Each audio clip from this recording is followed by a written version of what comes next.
بسم الله الرحمن الرحيم. magacaygu Ashir Gaarane Axmed kooxdan al-shabaab waxaan la shaqo bilaabay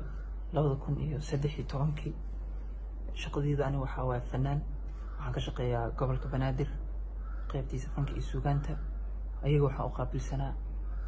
qaybta macluumaadka iyo dhanka maaliyadda sida maaliyadda leylay oridayday lamantii naftayday adiga laxadkiyo kullalaaban beerko ladii wardada oo laqi waayay oonto adigahan kulaasimay adigahan kulaasimay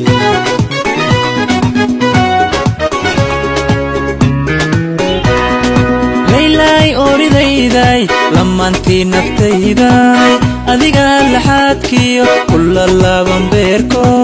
ladii wardada oo laqi waayay oonto adigahan kulaasimay adigahan